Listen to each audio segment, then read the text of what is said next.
พี่น้องเบิ่งทั้งมุมนี้ทุกคน100,000 กีบเนาะสาธุจนถึงมื้อนี้มีความสุขกายสบายใจมีสื่อให้ปรากฏมียศให้สื่อมันดี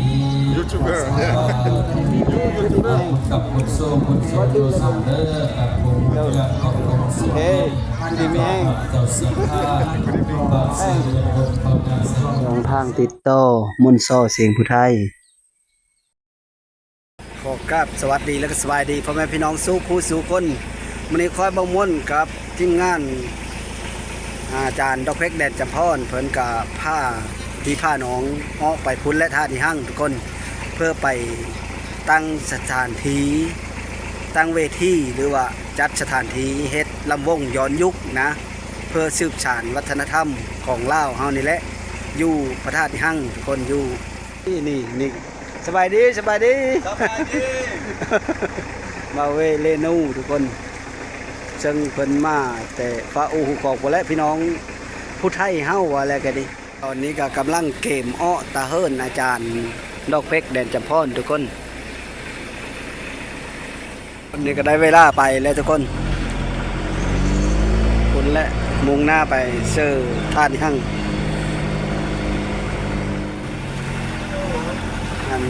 เสียโป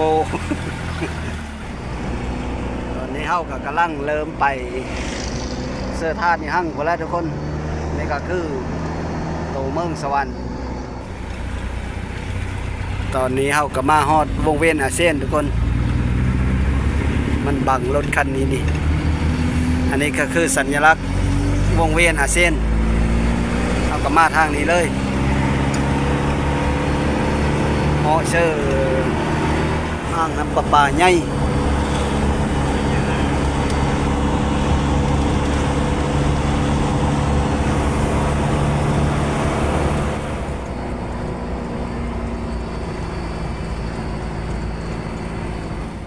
ตอนนี้ก็มาฮอดบ้านบึงวะแล้วทุกคนอันนี้ก็คือบึงวะตะถงหน้าแซงเพิ่นถงหน้าแซงเพิ่น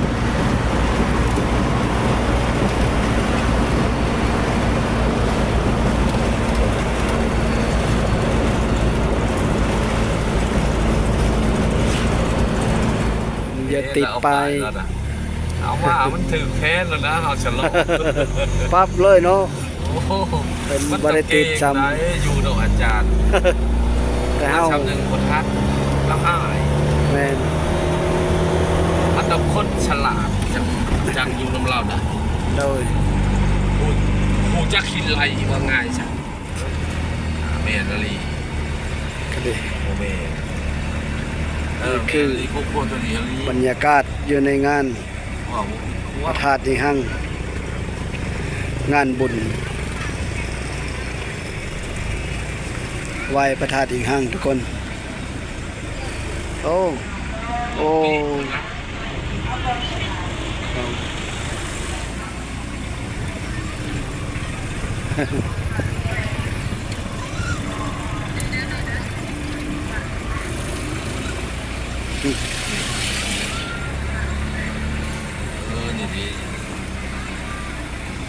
นี่พูดตัวนี้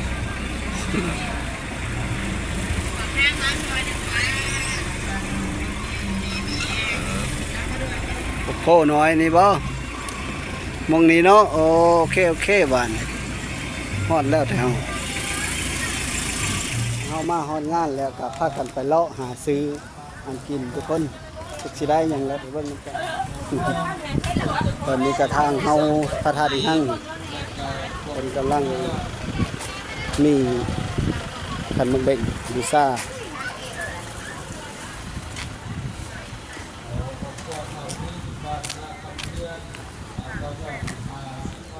งงนุกสาวหมอลำผ้าเที่ยวงานพระธาตุที่หั่ง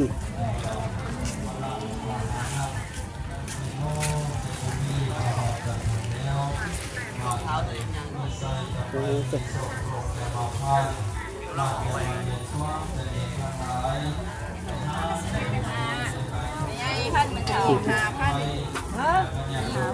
5,000 เอายังได้เนาะ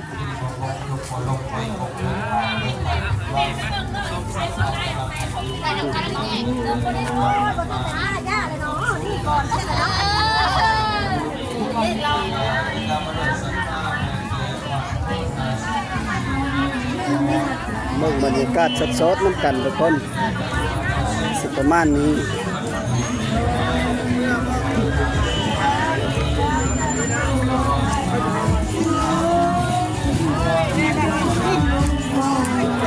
การในงานบุญท่าดินนั่ง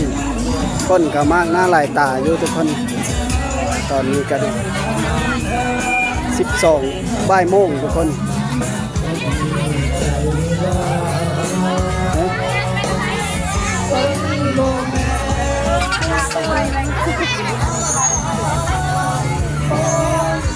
เจอไปแล้วสบายดี ได้ขายดีจะบอก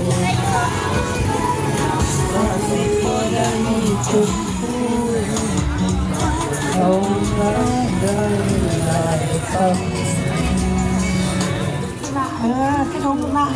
ก็ ลูกกี่ไข่เลยลูกเด้อลูกกี่ไข่เด้อสบู่ล้างหน้าอาบขาวเด้อสบู่ป้าขาวป้าสิวก่อน10,000 กีบเด้อราคาปกติ29,000 กีบเฮาบ่ขายเฮาขายก่อน10,000 กีบให้พ่อแม่พี่น้องทั้งที่ ทีมงานแต่เฮาก็มาพักอยู่หมโพนี่ทุกคนทีมงานนั้นลำวงย้อนยุค กับคนโทรหากับอึดดอกเนาะ จานจะป่ากับสาวไทยกาฬสินธุ์กำลังมานี่ก็คือทีมงานพี่ป่าพี่มาเลยนี่หนังอยู่นี่ มันว่าสิว่าอ้อมไปทางผู้คนอ้อมไปทางกันสินะสันสูงหรือหนังสันต่ำอาจารย์จะพาเนาะ สันสูงเลย ไปนั่งฟ้าเนาะ ชุนสูงเลยผู้ใหญ่นางสันสูงเลย นอนฝีได้ มาเบิร์ดทำแต่ว้าวไหลเอาเสื้อแขนยาวมาไปเอาเสื้อกระเป๋าไว้บ่เสื้อไม่ฮ้อนเพิ่นมา ทีมงานเฮาสบายดีอาจารย์อาจารย์เพื่อว่าสบายดี โอ้ประเทศเราอาจารย์ทหารหมดแล้ว โดย น้ำเกียรติเอาหมดแล้วเข้าเราเป็นเจ้าของ สบายดีอาจารย์จะป่าเสียงผู้ไทย แค่บวชเขาคนมืออยู่ เอาเลยสบาย ยางมาแต่ไสยางมาแต่หุ่น ยังเบาได้เบาเอา ขอทุก เจ้าเท่เลยมันจะเจ้นี่มาแต่ ทีมงานแต่เฮาได้ มันมีเกียร ที ติ มงานอาจารย์ดอกเฟกทุกคนมื้อแรงพบกันลำวงย้อนยุคมีนางลำมีนางลำพร้อมตอนนี้กำลังหอยดอกไม้เพื่อเฮ็ดพวงมาลัยของชาวห่างเคิงบ่ชาวดาวเต้นลำวงย้อนยุคมื้อแรง สาวลำบง สาวลำวงย้อนยุคทุกคนมื้อแรงมีสาวเพิ่นเลยเลาะมันหอยนะรุ่นนี้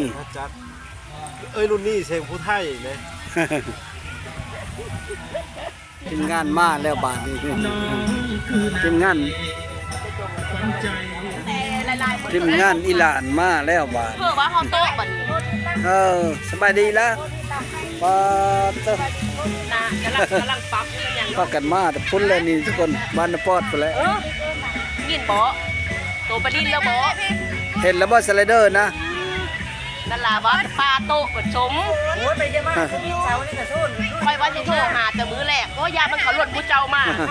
ค่อยว่าสิโทรหายายพันยอดเย้ยมาแล้วนะเอาตัวเองบ่หันยามันเขาหล่นมาว่ะ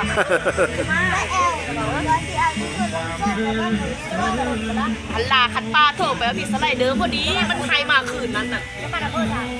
เนาะอาจารย์ เฮานั่งไปนั่งมาก็เหงานอน ก็หาแนวอันกินให้มันซื่นปะก่อนอยู่งานทานอีหั่งนี่แหละทุกคนเพิ่นก็มาขายมาใหม่หรือว่าขายผลไม้นี่แหละ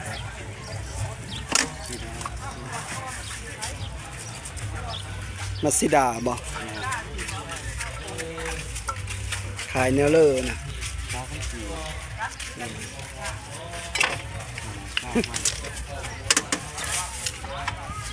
มัสซิดาแหละ จะกูสิดาบอก โดย เรื่องใหม่ อาจารย์ สีเดิม เรียบร้อยจ้า โดย สิ้นก่อนอยู่บ่ ชิมก้อนเลยชิมโชว์เบิ่งดู ชื่อวุ่นเด้อ สีหน้าหมดเลย หมดเลยเอามาพี่เด็กเซน ก็ไม่ต้อง แซ่บเนาะแซ่บค แต่ รับ บวยเลยเท่าไหร่15มา หมูกระโนยซาวนี่แหละซาวผัดกีบ มากองหน้าบอก มะเกาะบ่มะเกาะน้ำบ่ที่เริ่มมะเกาะน้ำแบบนี้โอ้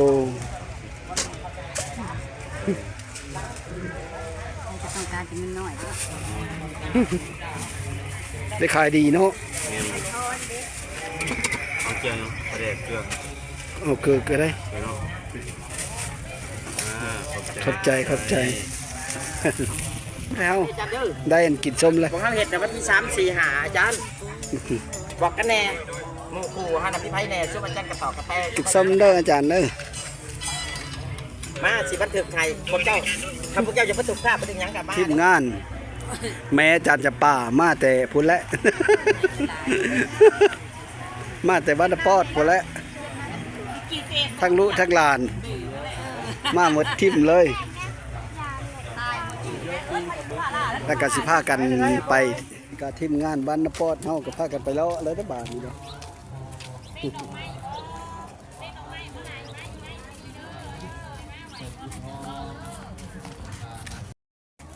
เด็ดลังซ่องตาอันนี้ก็คือบุญกองเข้าบอกกันว่าเมืองกองเข้าเมืองอุทุมพรกองเข้าเมืองอาจสะพังทอง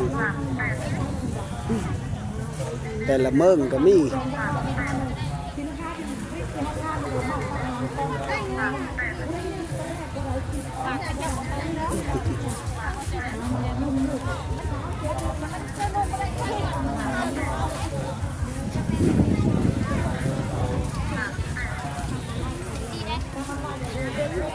งามหลายทุกคนเบิ่งน้ำกันเขาก็เว้าบ่เป็นทุกคนเฮ้อภาพบรรยายเอาเป็นเฮ็ดบ่อนเที่ยวบ่อนส้ม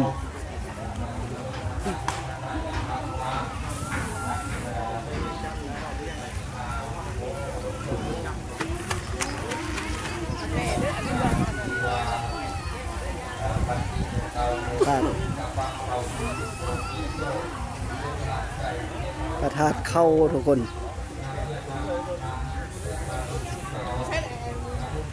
ห้องกกต่ำเข้าบุกงานเป็นสาธิตให้เบิ้งคนเข้าแต่เก้ากกมองกกต่ำเข้าตัวนี้กับไม้แป้นฟาดเข้า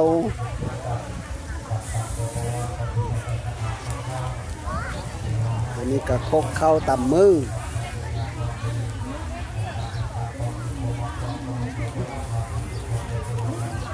ลำวงย้อนยุคก็คือ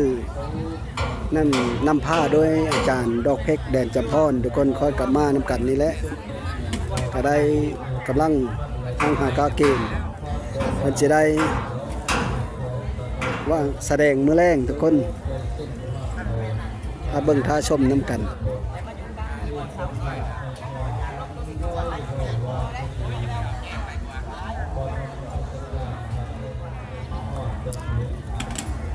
จากนี้เฮาก็สิได้เฮาไปเบิ่งบรรยากาศสดๆน้ำกันอยู่วัดทุกคนอยู่พระธาตุอีกครั้ง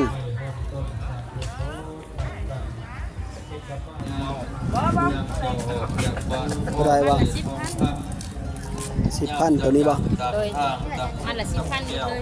เอาแล้วว่าเอา ก็ เราเป็นมา โ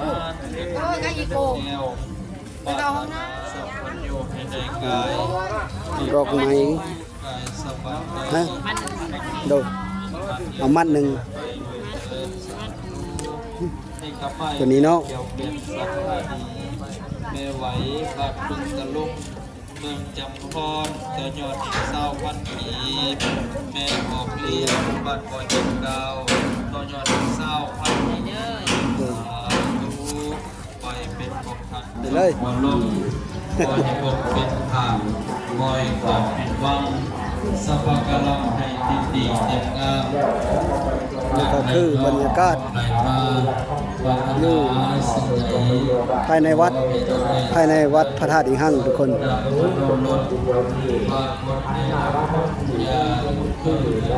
ที่ทำทานโดยจากที่น้องที่กำลังจะทำเบาอาจารย์เจ้าเป็นนักจ้าเนาะเรื่องการที่การส่วนรู้ที่มา หลังจากเฮามาเนื้อธาตุก็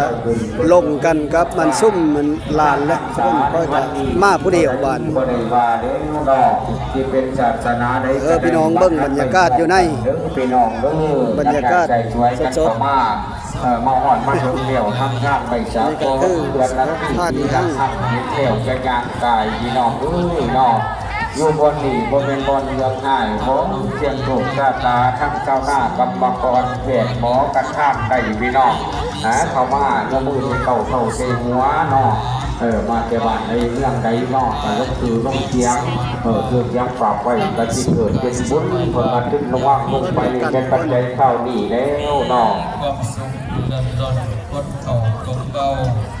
กาย ขอบคุณของพระนุสรมาจาก กับให้มีสุข มาจากบรรณเจงโมทนาให้ปัจจัยไม่อยู่กินปันกีบเนาะได้แล้วทั้งกรรมการเฮาก็ได้รับเดี๋ยวจงสาธุอนุโมทนานำผมแม่พี่น้อง ซ่าเฮาก็ยางอ้อมซะก่อนทุกคนเพิ่นผ้ายางเว้นซะก่อนผ้าเว้นจักรอบสองสามรอบ ผู้อยากมาช่วยกันที่น้องเลยก็ไม่แพ้ที่ทำทานที่ผ่านตกมาปีเยอะเนาะโครงการที่เจ้าเรา50 บาท แมวยอดแก้วตัวยอดอีก20,000กีบสาธุอยู่ดีมีแห่งสุขกายสบายใจเด้อ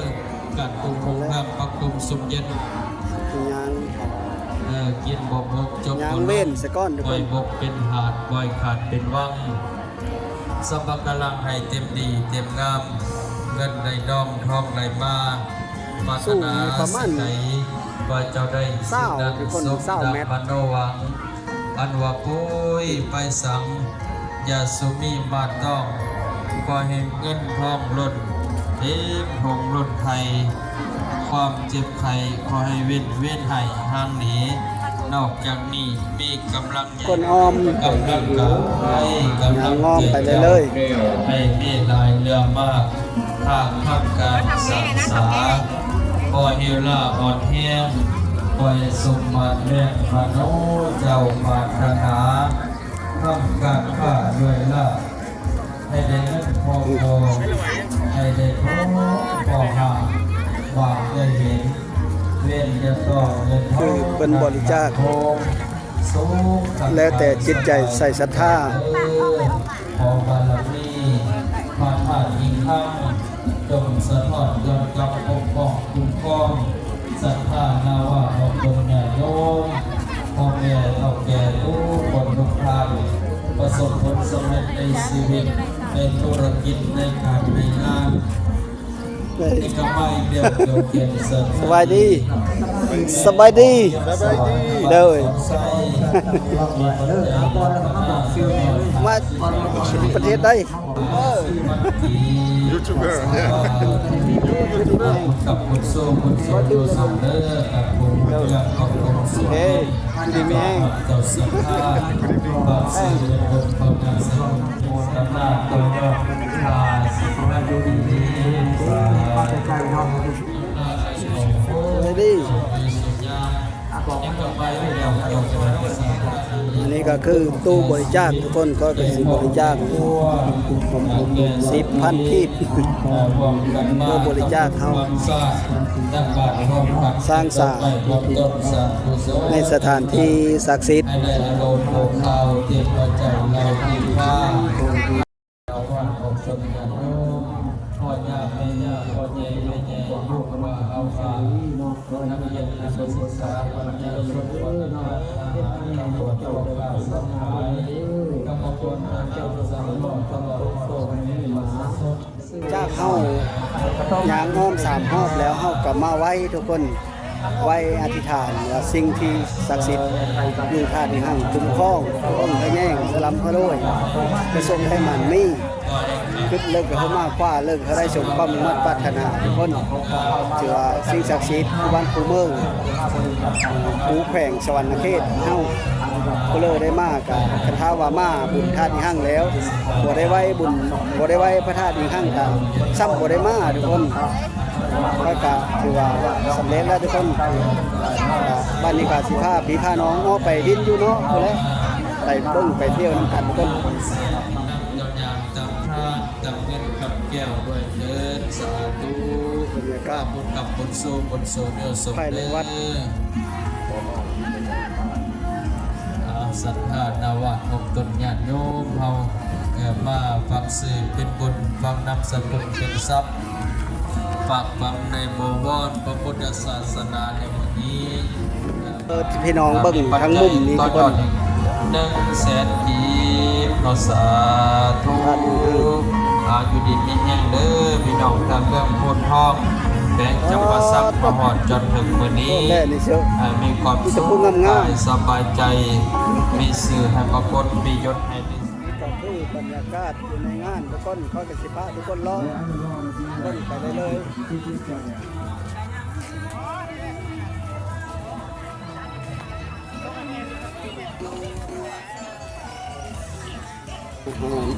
ของหวานนี่เนาะ อัตโกชาลีกับยังตัวนี้ ว่าบ่จักความกินบ่เคยกินคนนี้ทีมงานละวงย้อนยุคเฮากะถือว่าตั้งโต๊ะตั้งเต็นท์ตั้งตู้เป็นที่เรียบร้อยแล้วทุกคนมีแต่ล่อตะเว้นตกในการทำการแสดงเลยมีทั้งเกวียนมีทั้งเพลงครบหมดทุกคนนะเพิ่นก็นำผ้าโดยอาจารย์ดอกเพชรแดนจำพรทุกคนคอยกะมาซอยเพิ่นเป็นผู้เฝ้าเครื่องเฝ้าของเป็นผู้นึ่งเขานึ่งน้ำชื่อเพิ่นทีมงานทุกคนคอยก็กำลังนึ่งเขาอยู่ทีมงานลำวงย้อนยุค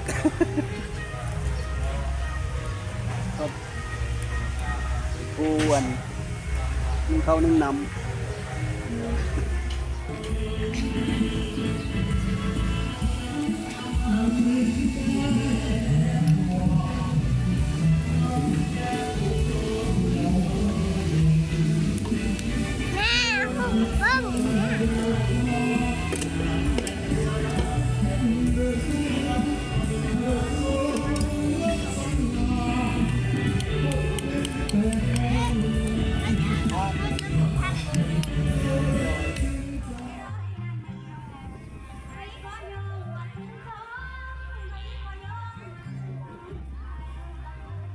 ทีมงานทุกคนนี่ก็คือทีมงานแมนบอส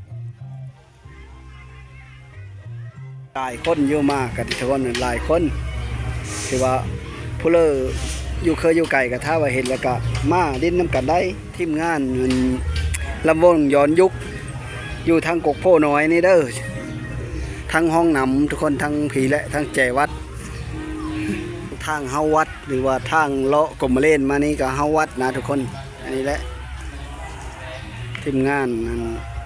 ลำวงย้อนยุคขอจบคลิปไว้เท่านี้สักก้อนมื้อแรงจังต่ออีกทุกคนสุดท้ายก็ขอขอบอกขอบใจน้ำพ่อแม่พี่น้องเด้อที่เข้ามาติดตามรับส้มก็ขอให้อยู่ดีมีแห้งขอโชคขมานทะลำพะโลยขอให้มีชีวิตวันยืนอายุมั่นขวัญยืนสบายดีสุขุสุขคน